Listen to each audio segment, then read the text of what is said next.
Montana Territory, late spring of 1879, Zeke Langston had not spoken more than 5 words to the same person in a week, and he liked it that way.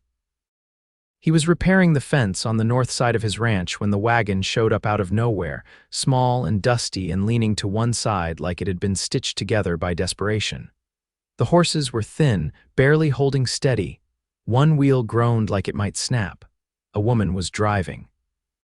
Too young to have worry lines that deep, too stubborn to slow down even with the child asleep beside her, Zeke kept his hand on the top rail and watched them come. He figured they would pass like most travelers did, headed for the mining camps or Fort Benton's riverboats. But the woman turned her team straight into his land like she had been aiming for him all along. She pulled the wagon to a stop 10 feet from his boots. The child stirred, a sleepy bundle of small limbs and curls. "You Zeke Langston?" she asked. He nodded once. "Who's asking?" The woman climbed down, careful not to wake the child. Her dress was plain, faded blue with the hem torn, boots scuffed. Her dark auburn hair was pinned back, though strands had slipped loose around her face. She looked like she had not eaten a full meal in days, but she stood tall. "My name's Elora Tate," she said. "I have a promise to keep, and you are part of it." Zeke blinked. "Ma'am, I think you got me confused with someone else." "No," she said, "I do not." The child woke then, rubbing his eyes. A boy, maybe 5, freckled cheeks, sleepy frown. He looked up at Elora, then at Zeke. "That's him?" he asked. "Yeah, sweetheart," she said gently. "That's him." Zeke shifted his weight. "Someone want to tell me what this is about?" Elora stepped closer. She looked him straight in the eye. "Before my husband died, he made me promise I would come here. Said you owed him. Said if I ever needed help, you would not turn your back on us." Zeke's stomach dropped. "Who was your husband?" "Elijah Tate." Zeke exhaled roughly. The name hit like a shovel to the chest. He had not heard that name in nearly 6 years. Elijah had been his closest friend during the war. They had fought beside each other in Tennessee, saved each other's lives more than once. Zeke had not known Elijah had a wife, let alone a son. "He never told me about you," Zeke said, voice lower now. Laura gave a tired smile. "He said you never looked for love, said if you did, it would find you anyway." Zeke looked at the boy, who was now fully awake and watching him. "What's his name?" "Perry," Elora said. "He is 5. Elijah never got to meet him. He died before Perry was born." Zeke rubbed a hand through his hair. This was not the kind of day he had planned. "Why come now?" "Because we are out of options," she said. "I tried to make it on my own. I worked in Kansas, then Wyoming. But Perry got sick this past winter and I lost the job. We have no one, nowhere to go. I would not have come unless I had to." Zeke looked at her again, really looked. She was proud, that much was clear. Coming here had cost her something. He opened the gate and nodded toward the house. "Come on. You can get water and rest your horses. Then we will talk." She hesitated, then picked up Perry and followed him. The boy leaned his head against her shoulder, thumb in his mouth. Zeke led them up the slope to the house, a 2-room cabin he had built with his own hands. It was nothing fancy, but it was sound. Inside, Elora settled Perry on the cot near the stove. Zeke poured water from the pump and handed her a cup. "Thank you," she said, drinking deep. He pulled up a second chair. "Tell me everything." She looked at him, eyes steady. "Elijah talked about you a lot. Said you were the most decent man he ever knew, that if something happened to him, you would keep his family safe." Zeke stared at the floor. "He saved my life, twice. I would not have made it back without him." "Then maybe this is your chance to repay him," she said. "We need somewhere to stay, just until I can find work. I do not expect you to raise my boy, I only need time." Zeke looked toward the cot. Perry was asleep again, small hands tucked close to his chest. "I do not know anything about children," Zeke said. Elora smiled, soft and tired. "Neither did I still do not, half the time." Zeke stood. "You can stay. For now." Elora's eyes filled with relief and she nodded. That night, Zeke gave Elora his bed while he slept on the floor. She protested, but he would not hear it. Perry curled up between them in the bed, sound asleep before the fire burned low.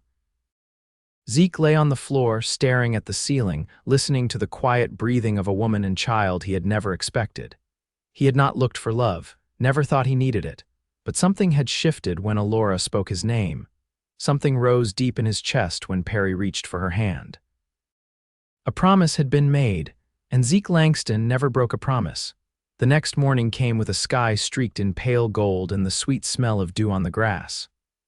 Elora was already up, hair braided back, sleeves rolled as she fed the chickens without being asked. Perry followed her barefoot, dragging a stick through the dirt. Zeke leaned on the porch rail, watching them like it was something he had been missing his whole life. "You planning to just stand there, or are you going to help me fix that barn door?" Elora called, glancing over her shoulder. Zeke grinned.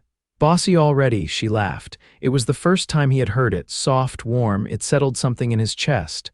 "I am not here to sit idle," she said. Zeke walked over and grabbed a hammer from the shed. "Good. I could use the help." As they worked side by side, Zeke noticed the way her eyes crinkled when she smiled, the way she glanced at Perry every few minutes like her world lived in him. He saw the calluses on her hands, the way she never complained, even when the wind picked up and the nails kept slipping. When Perry tripped trying to carry a scrap of wood, Zeke caught him before he hit the ground. The boy looked up, wide-eyed. "You are strong," Perry said. Zeke lifted him easily. "Your mama is stronger." Elora met his eyes. Something passed between them, then something quiet and true. Not love, not yet, but the start of something that could become it. That night, Zeke moved his cot into the storage room and handed Elora a fresh blanket. "You do not have to do all this," she said. "I know," he said, "but I want to." She hesitated, then touched his arm, just a light press of fingers. "Thank you," Zeke swallowed hard. "Get some sleep." As he walked away, he heard Perry whisper, "Mama." "Is he going to keep us now?" Elora's voice was soft. "I think he already has." Zeke leaned against the kitchen wall, heart thudding. He had never looked for love, but somehow it had found him anyway. Late in the second week, Elora asked if there was somewhere nearby where Perry could run without the risk of rattlesnakes or rusted wire. Zeke led them to a shallow creek behind a windbreak of cottonwoods, not half a mile from the barn. The water ran clear over smooth stone, shallow enough for a child's boots, shaded enough that the spring sun didn't burn. Perry threw pebbles and shouted at minnows while Elora knelt on the bank, rinsing a shirt Casey, the ranch dog, had chewed on. Zeke sat with his back to a tree, whittling the end of a broken fence post down to a wedge. The quiet between them had settled into something companionable. "I taught school in Salina," Elora said, dipping the fabric and twisting it against her knee, "before I married Elijah. Before the war started eating everything." Zeke ran the blade steady along the grain. "You miss it?" "Sometimes. I like the hours. I like the smell of chalk on my hands." She glanced at Perry, who had found a frog and was talking to it like an old friend. "But I'd never go back to a room full of other people's children now, not while he's mine and still small." Zeke nodded. The wedge took shape beneath his knife. "He's a good boy." Elora looked toward him, face unreadable. "He's quieter around you than he's ever been with a man." Zeke didn't answer right away. He didn't know what to say to that. He wasn't trying to win the boy. He was just trying not to scare him off. "Did Elijah ever tell you what happened at Stones River?" he asked after a minute. "No," she said. "Only said you pulled him out of a burning tent, that you carried him 2 miles with a bullet in your leg." Zeke wiped the blade on his trouser leg and set the post aside. "I still limp when it's cold. I wondered." She dipped the shirt again. "You walk like someone who's learned how to hide pain." He studied the curve of her shoulder as she wrung the fabric again. "You don't ask for much. I learned not to. You don't have to do that here." "I don't expect kindness," she said. "But I know the shape of it when I see it." Perry ran up with wet cuffs and breathless excitement. "Mama, there's a turtle with red eyes." She smiled and pushed his hair off his forehead. "You leave him alone now. He's not looking for company." Zeke pushed to his feet. "Let's head back." Skies turning. By the time they reached the house, the clouds had shouldered their way in from the mountains. Zeke brought the mare in from pasture early, and Elora gathered herbs from the garden behind the shed. She didn't ask him to explain the weather. She read the sky like someone who'd been caught out in it before and intended never to be again. That night, the wind moaned through the eaves. Rain came in hard sheets, and Perry climbed into the cot in the back room without a word. Elora stayed by the window with a patch she was sewing to the boy's trousers, her fingers moving slow but steady. Zeke brought in an armful of wood and paused by the stove, watching her work. "You ever think about going back?" he asked. "To Kansas?" She didn't look up. "No. I buried all there was for me there." Zeke fed the fire. "You could make a life here if you wanted." She set the pants aside. "That sounds like an offer." "It's not," he said, turning toward her. "It's an observation." Elora stood and crossed to the stove. The lamplight caught on her cheekbone, on the curve of her throat above the collar. She was close enough that he could smell the faint trace of sage from her hands. "You think we fit here?" she asked. "I think you already do," he said. She didn't answer, but she didn't step away either. In the days that followed, Elora began stringing a line behind the house for drying laundry. She hung Perry's clothes beside Zeke's, pinned with the same care. One morning, Zeke came in from the fields to find her sweeping the porch and humming low under her breath. He didn't recognize the tune, but he liked the sound of it. Perry fell asleep most evenings curled in front of the stove, a blanket pulled to his chin, Casey curled beside him. Zeke carried him to the back room without being asked, settling him into the cot with a careful hand beneath his shoulders. Elora would be waiting in the kitchen, wiping her hands on her apron, the corner of her mouth tilted just slightly, as if she wanted to say something but hadn't yet found the words. One evening, as dusk pressed in, Zeke came in from the barn with a scrape on his palm. Elora saw it before he did. "Sit," she said, pulling out the stool. She brought the basin and a strip of muslin, her expression unreadable. He held still while she cleaned the cut. Her fingers were sure no wasted motion. She didn't ask how it happened, and he didn't offer. When she was done, she tied the cloth with a knot that held. "You're not used to being looked after," she said. "No," he said. She stood between his knees, hands still holding his. The silence swelled. "I won't stay forever," she said quietly. "If I find something in town," he looked up. "You don't have to look," her breath hitched just once. "I don't want to. You don't," he said. "You never did." She didn't move, didn't speak. And then slowly she turned her hands in his so their palms met, fingers curled together. That night he didn't sleep on the floor. She didn't ask him to stay, and he didn't ask permission. But when he carried Perry into the back room, she followed. When Perry was settled, she turned toward him, her eyes steady. "You're not the man I imagined," she said. Zeke brushed a thumb over her knuckles. "You're exactly who I didn't know I needed." He kissed her then, slow and certain, like he was planting something deep in the earth and trusting it to grow. Outside, the wind had gone still. The rain had passed, and in the quiet that followed, something new took root, something lasting. The first letter arrived on a Wednesday, hand-delivered by a rancher named Doyle from 3 ridges over. Zeke was patching a cracked trough behind the barn when he saw the man ride in, dust-streaked and impatient to be on his way. "From the land office in Helena," Doyle said, passing it over. "Saw your name on the envelope and figured I'd save you the ride." Zeke thanked him, watched him disappear down the slope, then turned the envelope over in his hands. The seal was broken, likely read by every clerk between here and the territorial capital. He opened it anyway. Elora found him sitting on the edge of the well, paper resting against his thigh, his brow drawn tight. "You're frowning," she said, brushing her palms on her skirt. "They're offering to buy the southern pasture," he said without looking up. "Railroad wants to lay a spur line through the valley. Says it'll bring business." She stepped close enough to read the bottom of the letter. "You'd lose grazing land. I'd get more money than this place has seen in 10 years. He folded the paper carefully and slid it into his coat pocket. "But it'd change everything." Elora reached for the bucket, drew water with the ease of someone who'd lived rural her whole life. "What would you do with the money?" He took the pail from her, poured a slow stream into the trough. "Fence the north ridge, buy a real root cellar. Maybe fix that window in the back room that whistles all night." She picked up the ladle and drank, then passed it to him. "Does it feel like selling a piece of yourself?" He met her gaze. "It feels like Elijah'd want me to think long before I did it." She nodded once. "Then you will?" That night, after Perry was asleep and the lamps were out, Zeke didn't take his usual place beside her right away. He sat at the table, hands loose on his knees, watching the coals fade. Elora stood in the doorway between the rooms, her voice low. You ever think about what comes next? I used to think about getting through each season and nothing more. And now, he looked over at her. Now I wonder if the quiet I built for myself is big enough for more than one heart. She stepped into the room, barefoot, braid loose down her back. I wonder that too. Zeke rose, closing the space between them. The boy's taken to this place. He asks if the chickens are his. They are, if he wants them.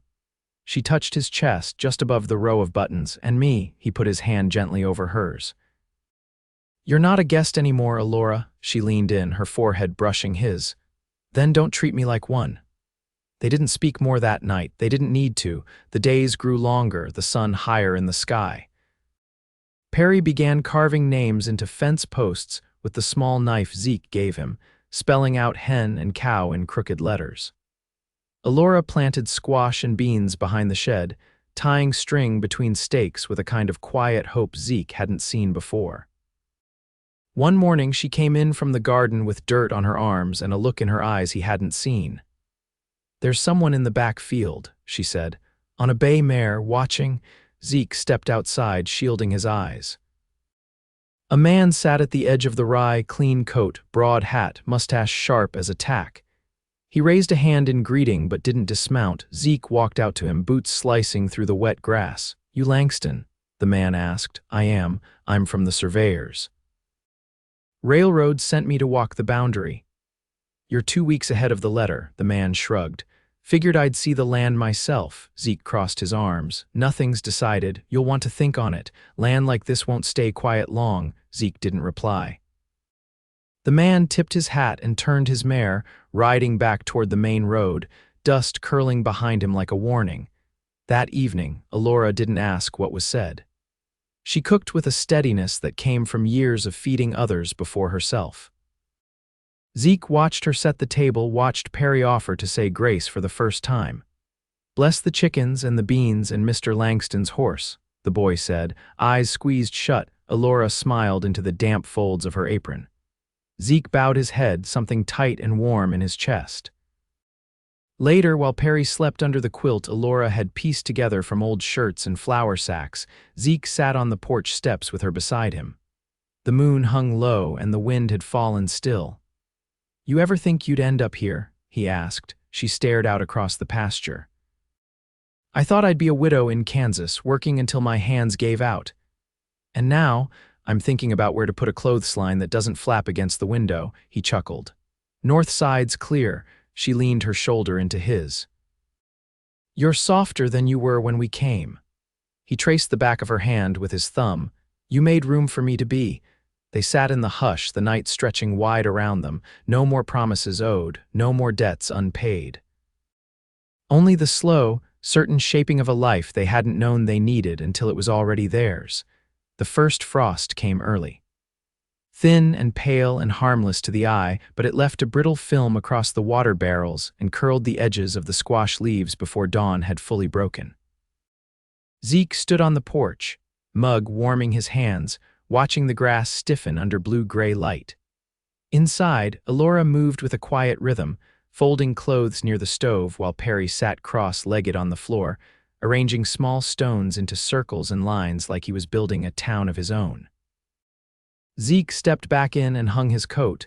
You ever seen a frost that early in October? No, she said, not looking up, but I've seen stranger things when the winds shift west too soon. He crouched beside Perry. You naming that place yet? It's called Elm Hollow, the boy said, brushing dust from one of the stones. Mama says that's a strong name. Zeke gave a single nod. It is. Elora paused in her folding. I want to ask you something, she said, eyes still on the linen in her hands. But I don't want it to sound like I'm asking for more than what's been given. Zeke rose slowly. Ask anyway. She laid the shirt on the stack. There's a woman in Cottonwood Fork. She used to teach at the mission school there. I heard she's starting up her own classroom this winter, something small for settler children. If she's looking for help, I'd like to offer. I don't want to leave the ranch, just use what I know. He crossed to the window, glanced toward the barn. How far's the ride? Elora wiped her hands. 4 miles. I'd go after morning chores, be back before dark. Only a few days a week if it works out. He nodded once, slowly. Perry would stay here if you'd have him. Zeke didn't speak right away. Perry had started humming to himself, dragging another stone into place. The boy didn't look up. I'd have him, Zeke said. Elora exhaled, quiet but sure. I'll ride out tomorrow, ask if she needs the help. He turned toward her. If she doesn't, you'll still have use here. She met his eyes. I know.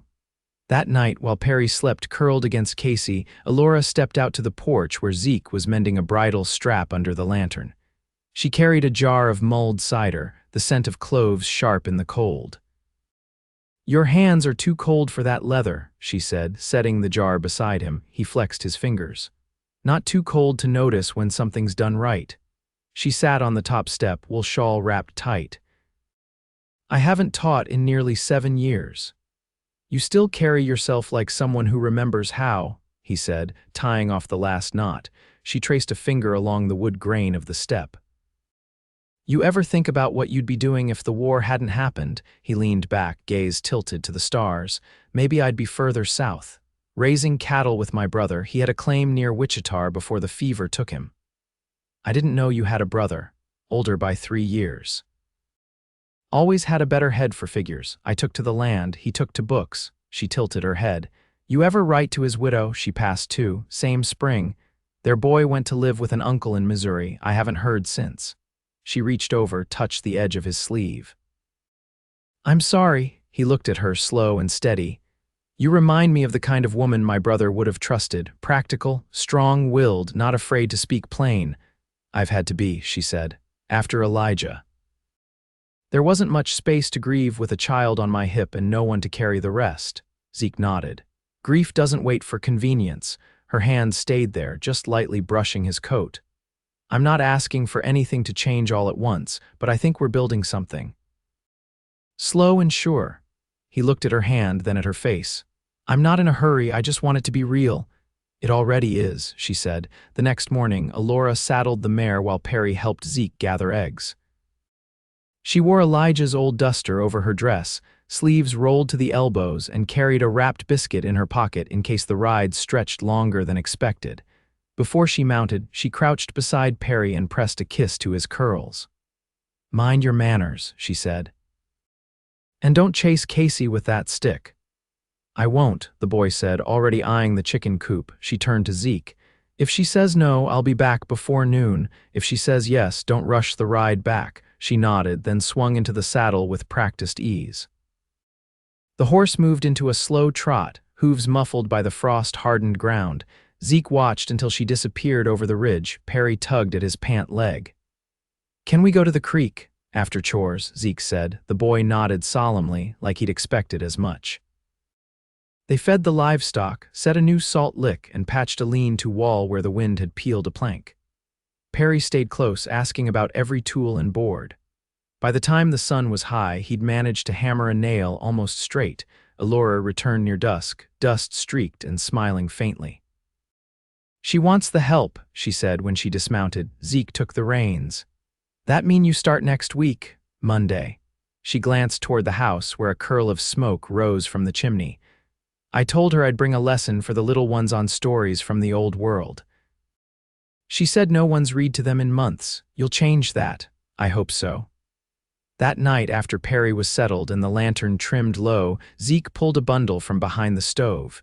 He handed it to Elora without a word. She unwrapped the cloth and found a hard-bound ledger, blank pages stitched tight, and a small tin of ink beside it. I thought you might want to write your lessons down, he said. Her throat worked, but she didn't speak. She touched the spine, then his hand. Thank you, she whispered. Zeke leaned forward, kissed her forehead, then her mouth. It was quiet, sure, and without rush. They stayed there until the fire burned low, fingers threaded together, breath steady in the hush between them. Out in the fields, frost touched the rye again. But inside, the warmth held. The snow came sudden and heavy, a thick, wet fall that blanketed the hills before the leaves had fully let go. Zeke had been in the lower pasture clearing brush when the wind turned sharp and the sky grew tight with gray.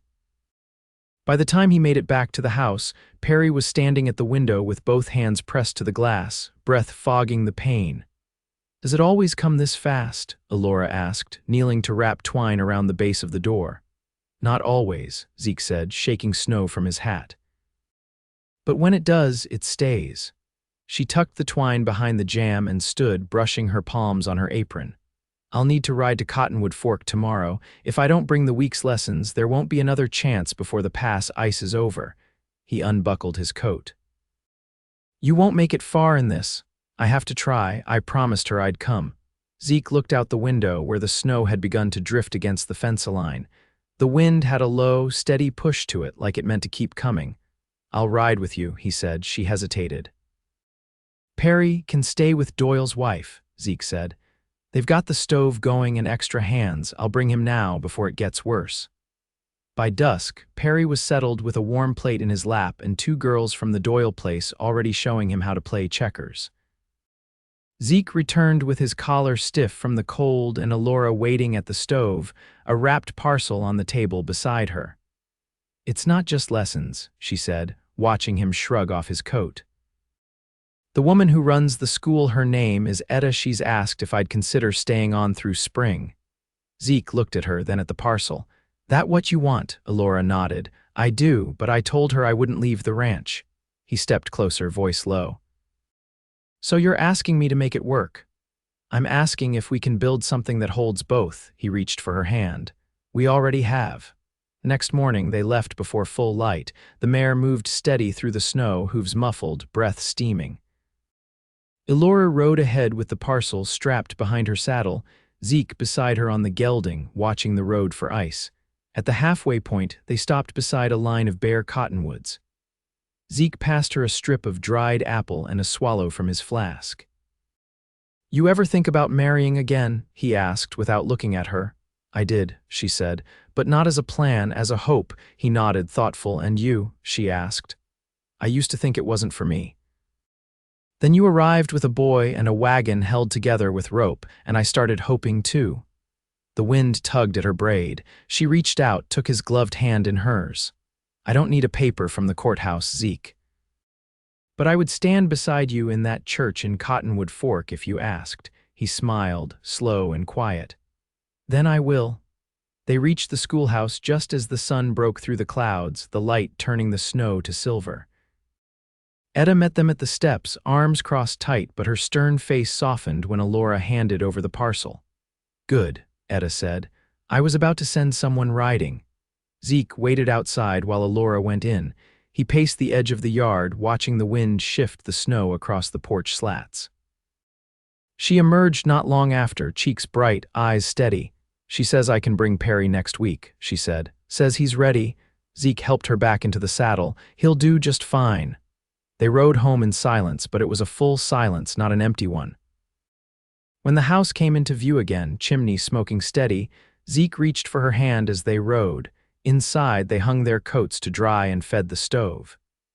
Zeke pulled a small box from the shelf above the mantel, wrapped in oilcloth. He set it in Elora's hands. She opened it slowly.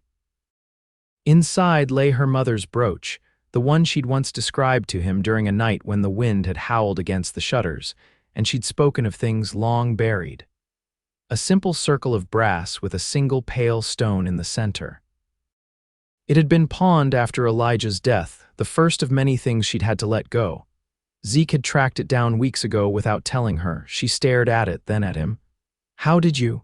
I wrote to a man in Salina, he said. Traded him a saddle and 3 pounds of jerky. Her eyes shimmered, but she didn't cry. She closed the box and held it to her chest. You're not just giving me a home, she said. You're giving me back pieces I thought I'd lost. He stepped closer, brushing a strand of hair behind her ear. Then let's make a life that doesn't leave anything behind. She leaned in, kissed him full on the mouth, slow and certain. They stood by the stove until the kettle hissed and the snow outside deepened. By spring, the schoolhouse had doubled in size, and Perry could read from the primer without stumbling. Zeke added a new lean-to the barn and built a desk in the back room for Elora's lessons. The clothesline she'd once imagined stretched between 2 posts, drying not only shirts and linens but Perry's drawings, pinned up with just as much care. That summer they stood in the church at Cottonwood Fork, hands clasped, vows spoken beneath the open rafters. Perry carried a bundle of wildflowers, solemn as a deacon, and Eder read from the Psalms with her voice steady and kind. They rode home together under a sky streaked with gold, the hills green and full of promise. Years passed. The railroad never came through their valley after all. Some other route proved better for freight, but Zeke never regretted keeping the land whole. He built a smokehouse. Elora started a lending library out of the old shed. Perry grew tall and sure, taking to livestock like he'd been born to it. They never spoke much about the war or Kansas or the long ride that brought her to him. But sometimes, when the fire was low and the night quiet, Elora would reach for Zeke's hand and trace the scar on his palm, the one he never explained. And he would kiss her wrist, just below the bone, and they would sit in the stillness of a life no longer borrowed, but fully theirs. No more debts. No more waiting, only a wide, steady love they'd built from the ground up, wood beam by wood beam, word by word, day by day, and it held. Always.